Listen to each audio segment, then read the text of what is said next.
الحمد لله والصلاة والسلام على سيدنا محمد وعلى آله وأصحابه أجمعين. الحمد لله والصلاة والسلام على سيدنا محمد وعلى آله وأصحابه أجمعين. أما بعد، فأعوذ بالله من الشيطان الرجيم. بسم الله الرحمن الرحيم. والذين كفروا بعضهم أولياء بعض إلا تفعلوه تكن فتنة في الأرض وفساد كبير. صدق الله العظيم. اللهم صل على سيدنا محمد وعلى آل سيدنا محمد وبارك وسلم. اللهم صل على سيدنا محمد النبي الأمي وعلى آله وأصحابه وسلم. میرے معزز مسلمان بزرگوں، عزیز بھائیوں، آج امت مسلمہ اور اہل فلسطین جس آزمائش سے گزر رہے ہیں، ایک مسلمان اور ایک ایمان رکھنے والا ہر شخص یقیناً اس کا درد اور اس کی تکلیف اپنے اندر محسوس کرتا ہے۔ اللہ کے نبی صلی اللہ علیہ وسلم فرمایا کرتے تھے کہ من لم یہتم بامر المسلمین فلیس منہم، من لم یہتم بامر المسلمین فلیس منہم، کہ جسے مسلمانوں کے مصائب اور مشکلات اور حالات کی کوئی فکر نہ ہو، وہ سمجھ لے کہ اس کا اس امت سے تعلق بھی کوئی نہیں ہے۔ من لم یہتم بامر المسلمین فلیس منہم، کہ جس کو مسلمانوں کے درد کا اور تکالیف کا اور حالات کا فکر اور اہتمام نہیں، فلیس منہم، اس کا اس ملت اسلامیہ سے کوئی تعلق نہیں۔ یہ کیسے ہو سکتا ہے کہ جسم کے آنکھ میں درد ہو اور باقی پورا جسم اس درد کو محسوس نہ کرے؟ یہ کیسے ممکن ہے کہ سر میں تکلیف ہو اور پورا جسم اس درد اور تکلیف کو محسوس نہ کرے؟ تو اللہ کے نبی صلی اللہ علیہ وسلم نے بتایا کہ مسلمانوں کو اس کا درد اور تکلیف ضرور ہوتی اور ان حالات کی فکر ضرور ہوتی، اور پھر مسلمان حالات کا جائزہ، تجزیہ اور اس پہ جو نظر ہے، اگر ایمان اور قرآن کی روشنی اور بصیرت سے کرے گا تو ایمان بڑھے گا، حوصلہ بڑھے گا، امید بڑھے گی، اور صحیح سوچ اور فکر کی تعمیر ہوگی۔ مسلمان حالات کا اگر جائزہ اور اس کا تجزیہ ایمان اور قرآن کی بصیرت سے کرے گا اور اس کی روشنی میں کرے گا تو فتنوں سے محفوظ رہے، غلط سوچ اور گمراہ کن فکروں سے محفوظ رہے گا، بلکہ اس کا ایمان اور بڑھے گا، بلکہ اسے صحت مند بصیرت کی بدولت صحت مند فکر اور سوچ نصیب ہوگی۔ حالات چل رہے ہیں، ان حالات میں ایک بات تو قرآن ہمیں یہ بتاتا ہے، وَلَن تَرْضَىٰ عَنْكَ الْيَهُودُ وَلَا النَّصَارَىٰ حَتَّىٰ تَتَّبِعَ مِلَّتَهُمْ۔ یاد رکھنا، یہود و نصارہ کبھی تم سے خوش نہیں ہوں گے جب تک کہ تم اسلام سے دستبردار ہو کر ترقی نہیں کرو گے، وہ تمہیں کبھی قبول نہیں کریں گے۔ ایسی ترقی، ایسی خوشحالی، تمہارے ملکوں کی ایسی خوشحالی جو ایمان اسلام کے بغیر ہو، وہ تو قبول ہے، ایمان کے ساتھ نہیں، اسلام کے ساتھ نہیں۔ اس لیے کہ یہودی عقیدہ ہے 1948 میں جب یہ ناجائز ریاست عرب دنیا کے دل پر مسلط کی گئی، 1948 یہ چھوٹی سی ایک ریاست تھی، لیکن اب پھیلتے پھیلتے اتنی بڑی ریاست بن گئی کہ وہاں کے مقامی مسلمان اور فلسطینیوں کے پاس 22% رہ گیا، 78% ان کے پاس ہے۔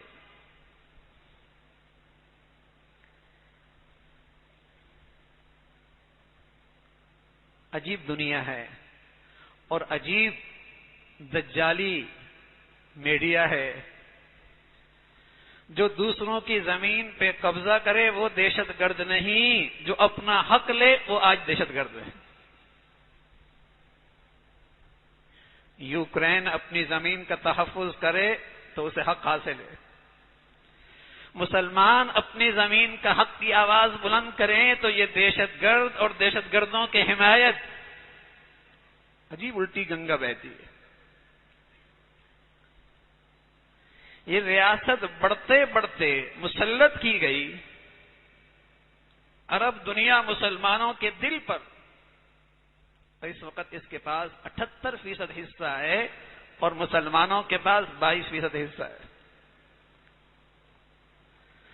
اور یہودیوں کا عقیدہ اور نظریہ ہے، ان کے ہاں جو ان کی مقدس کتابیں ہیں اس میں یہ بات لکھی ہے کہ ہم دنیا بھر کی حکمرانی کرنا چاہتے ہیں اور دنیا بھر کے صدور اور حکمران ہمارے ماتحت ہوں، اور ان کا یہ عقیدہ لکھا ہوا ہے کہ مسلمانوں کے ابتدائی دور میں جن بستیوں سے ہمیں نکالا گیا ہم نے دوبارہ ان بستیوں کی طرف لوٹنا ہے، تو گویا قبلہ اول کے بعد اور مسلمانوں کے سب سے بڑی تیسری مقدس جگہ کے بعد ان کی نظریں حجاز کے حرمین پر ہیں،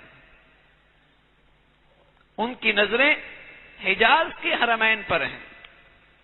یہ ان کا عقیدہ ہے، یہ ان کی مقدس کتابوں میں لکھا ہے، اور ہمارے قرآن نے ہمیں بصیرت دی ہے۔ وَلَن تَرْضَىٰ عَنْكَ الْيَهُودُ وَلَا النَّصَارَىٰ حَتَّىٰ تَتَّبِعَ مِلَّتَهُمْ، یہ کبھی تم سے راضی نہیں ہوں گے، ہاں تم اپنا مذہب چھوڑ دو، تم اپنا ایمان چھوڑ دو، پھر تو ہو سکتا ہے۔ 1968 میں 1968 میں ایک بڑی جنگ ہوئی، پورا عرب اکٹھا ہوا، مصر خلیج کی سب سے بڑی فوج اپنے پاس رکھتا ہے، اسرائیل سے جنگ ہوئی، لیکن بدقسمتی تھی اس وقت عربوں نے عرب کی قومیت کی بنیاد پر جنگ لڑی، عرب قومیت کے نام پر جنگ لڑی، چند گھنٹے بھی مقابلہ نہ کر سکے اور رسوا ہو گئے، چند گھنٹے بھی مقابلہ نہ کر سکے قومیت کی وجہ سے، عصبیت کی بنیاد پر، لسانیت کی بنیاد پر، عربیت کی بنیاد پر جب مقابلے پہ آئے چند گھنٹے بھی مقابلہ نہ کر سکے۔ اور میرے عزیزو سچ بتاؤں، اگرچہ فلسطین کی ریاست چھوٹی سی ہے اور انتہائی غریب ہے اور کئی سالوں سے ان کی ناکہ بندی ہے، لیکن آج ایمان مقابلے پہ آیا ہے اور دنیا نے آج ایمان کی طاقت بھی دیکھی ہے۔ آج عرب قومیت نہیں آئی ہے، آج وہ اقصی کا جھنڈا لے کے آئے ہیں، آج وہ بیت المقدس کا جھنڈا لے کے آئے ہیں، آج وہ ایمان کے تحت آئے ہیں، وہ عربیت کے لیے نہیں آئے۔ وہ قبلہ میرا اور آپ کا بھی ہے، وہ میرے اور آپ کی بھی تیسرا حرم ہے، وہ پوری امت اسلامیہ کی طرف سے فرض کفایہ ادا کر رہے ہیں، فریضہ ادا کر رہے ہیں اس کے تقدس کا۔ آج وہ ایمان کے ساتھ آئے ہیں۔ شاید آپ کی نظریں سوائے موجودہ ذرائع ابلاغ پر ہے، لیکن اگر حقائق تک آپ پہنچیں گے اور براہ راست ان مسلمانوں تک اگر آپ کی رسائی ہوگی جو اس وقت میدان میں ہیں، جو ان کے ذرائع ابلاغ ہیں، تو آپ کو اندازہ ہوگا ایمان کتنی طاقت رکھتا ہے. 3 لاکھ کی فوج، دنیا کے سب سے مؤثر اور بڑی طاقت انٹیلیجنس کی، اور سائنس اور ٹیکنالوجی میں دنیا میں پہلے نمبر پر. لیکن اللہ کی شان، چند گھنٹوں میں اس کی طاقت کا غرور نیست و نابود ہو گیا، چند گھنٹوں میں.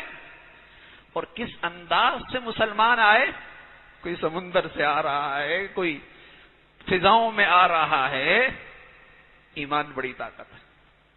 اور وہ جو دیوار غزہ کے اطراف میں تھی، وہ اس طاغوت نے 3 سال سے زائد عرصے میں بنائی. اربوں نہیں، کھربوں ڈالر لگائے، کھربوں ڈالر لگائے، اور ایسی بنائی کہ اگر چمٹی بھی گزر جائے تو نظر آ جائے. لیکن ایمان ایمان ہے بھائی. اور میرے عزیزو، آپ سبق لیں ان حالات سے، ان حالات کا صحیح رخ پہ جائزہ لیں کہ وہ چند لاکھوں کے ڈالر خرچ کر کے آپ کے معاشرے اور سوسائٹی کو ایمان سے محروم کیوں کرنا چاہتے ہیں، تاکہ وہ کھربوں ڈالر کا تحفظ کر سکے. سبق لیں قرآن سے، بصیرت لیں قرآن سے، روشنی لیں قرآن سے کہ وہ آپ کی دنیا میں بے حیائی کیوں پھیلاتے ہیں، لہو لعب کیوں پھیلاتے ہیں، بے دین ذرائع ابلاغ کو کیوں تقویت دیتے ہیں، بے دین رفائی اور NGOs کو کیوں ترقی دیتے ہیں لاکھوں ڈالر خرچ کر کے، تاکہ ایمان نہ بچے، ورنہ ہمارے کھربوں ڈالر خطرے میں. اس لیے وہ فکری جنگ کھیلتے ہیں، فکری جنگ کھیلتے ہیں، نظریاتی جنگ کھیلتے ہیں. اور اس فکری جنگ کے جو اسباب اور ہتھیار ہیں وہ میڈیا ہے، وہ بے دین NGOs ہیں، وہ تعلیمی ادارے ہیں، وہ بے دین صحافت ہے، وہ بے دین حکمران ہیں، وہ بے دین ادارے ہیں، جس کے ذریعے وہ مسلمانوں کے اندر سے ایمان لینا چاہتا ہے. اسے پتہ ہے ایمان اگر آ گیا اور میدان میں ایمان آ گیا تو ہماری ساری مادی طاقت اس کے مقابلے میں فیل ہے. وہ ہم سے اچھی طریقے سے جانتے ہیں. اور یہ بات تو ہمیں قرآن نے بتائی تھی، کاش کہ ہمیں سمجھ میں آ جاتی. یہ بات تو ہمیں قرآن نے بتائی تھی، وَأَنْتُمُ الْأَعْلَوْنَ إِن كُنتُم مُؤْمِنِينَ. غالب تم ہی رہو گے اگر ایمان موجود ہے،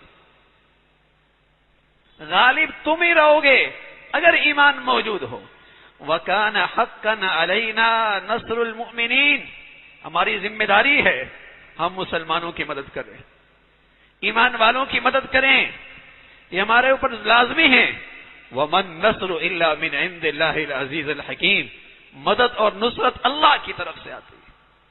باقی یہ حالات تو نبی موجود ہے، نبی بھی جماعت میں موجود ہیں، نبی بھی لشکر میں موجود ہیں.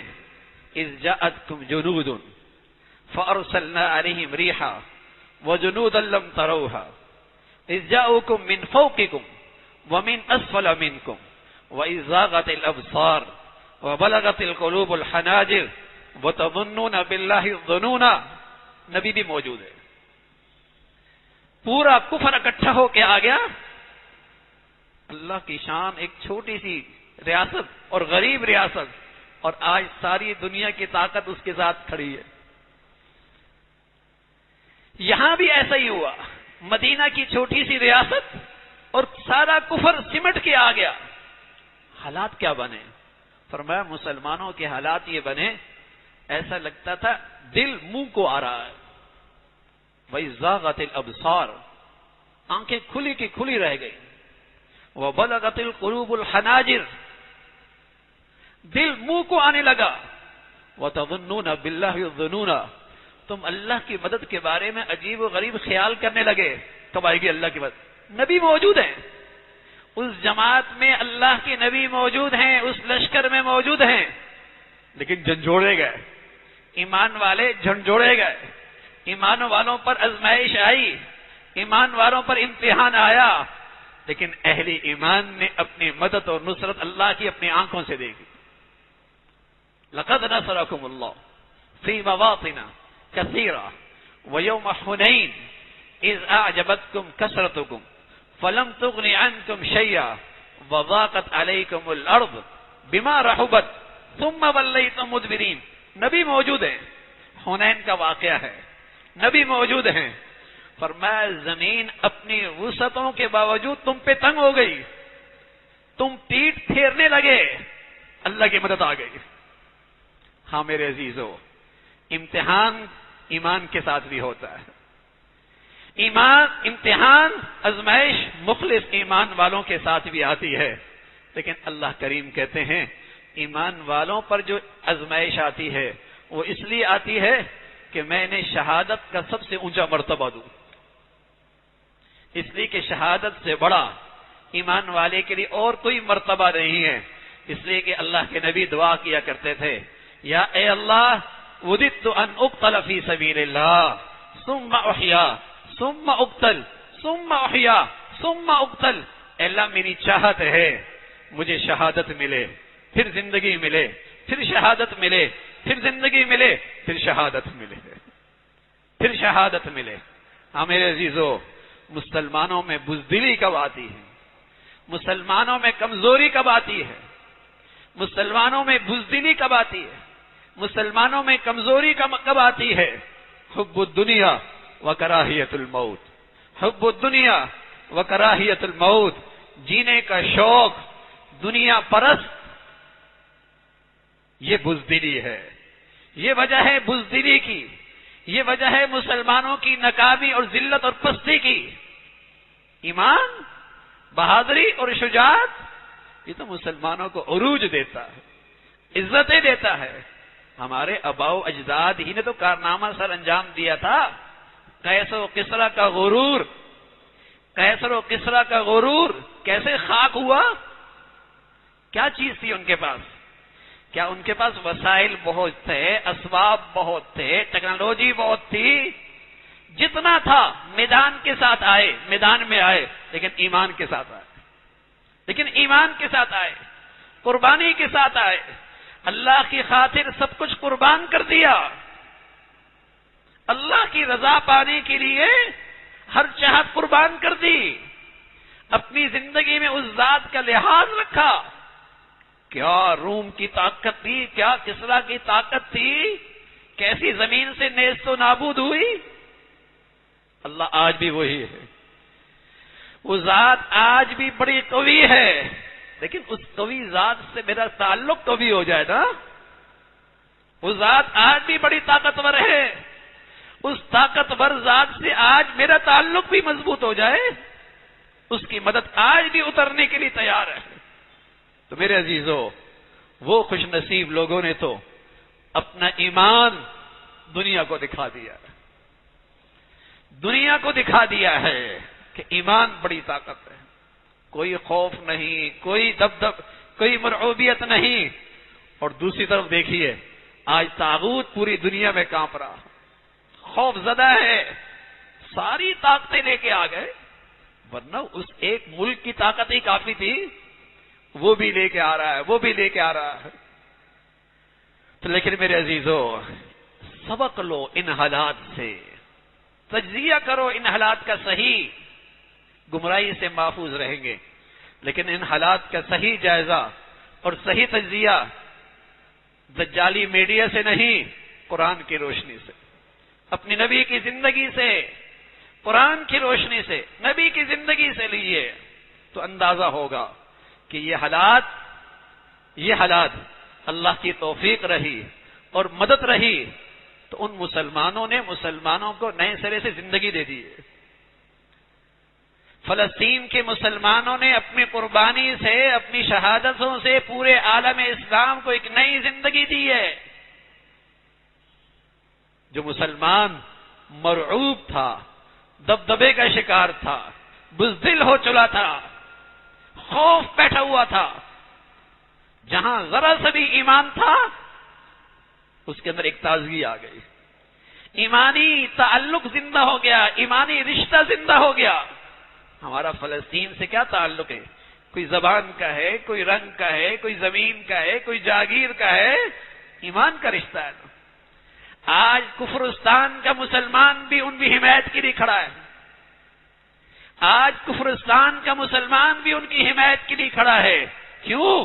ان سے میرا رشتہ ایمان کا ہے، ان سے میرا رشتہ اسلام کا ہے.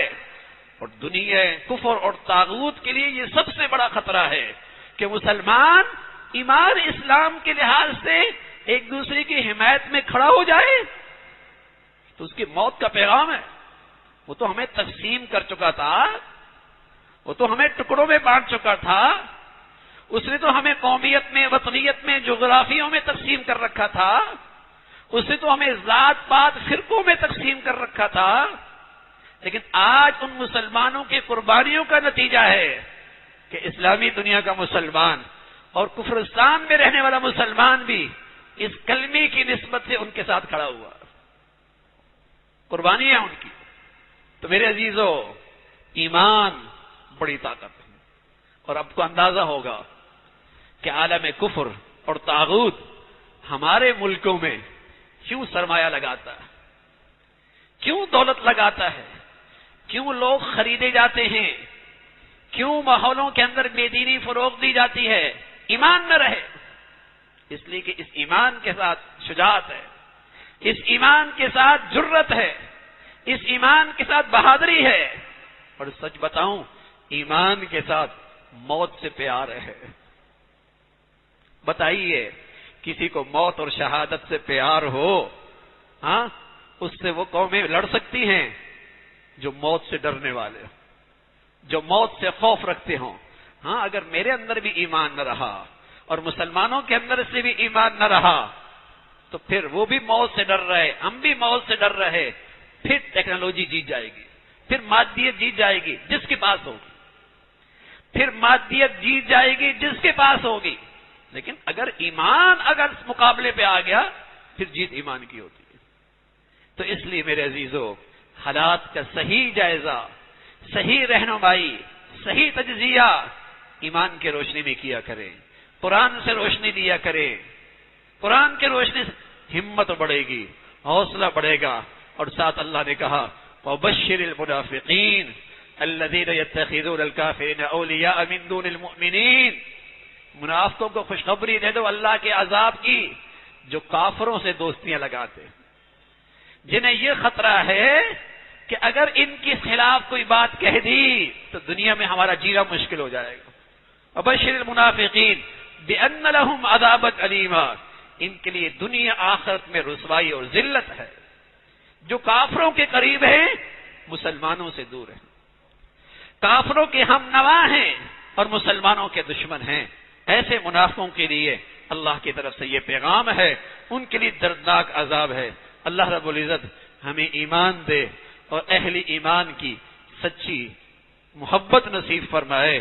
اور اللہ ہمارے فلسطین کے بھائیوں کی اور ان جان بازوں کی اللہ قدم قدم پہ مدد اور نصرت فرمائے. اور وہاں کے بچوں کی اور بیٹیوں کی، بہنوں کی اللہ اپنی قدرت سے حفاظت فرمائے. میرے عزیزو، وہاں کے مسلمان آج بھی اس پکے دشمن طاغوت کے مقابلے میں لڑ رہے ہیں. بچوں سے کچھ نہیں کر رہے، بوڑھوں کو کچھ نہیں کر رہے، عورتوں کو کچھ نہیں کر رہے. اور خود ان کی عورتیں اور بچے کہہ رہے ہیں ہمارے ساتھ یہ ظلم نہیں کر رہا ہے. اور دوسری طرف آپ دیکھیے، جو انسانیت کا چیمپئن بنا ہوا ہے، انسانی حقوق کی بات کرتا ہے، کیا آج بچے اور عورتوں اور بوڑھوں پر ظلم ڈھا رہا ہے؟ یہ فرق ہے. ان حالات سے آپ طاغوت کا صحیح چہرہ دیکھیے، باطل کی ظلم اور زیادتی دیکھیے، اور ایمان والوں کے پاس جو انصاف اور عدل ہے اس پر اپنا ایمان مضبوط کیجیے. اللہ رب العزت ہم سب کو صحیح سمجھ نصیب فرمائے. وآخر دعوانا ان الحمد للہ رب العالمین.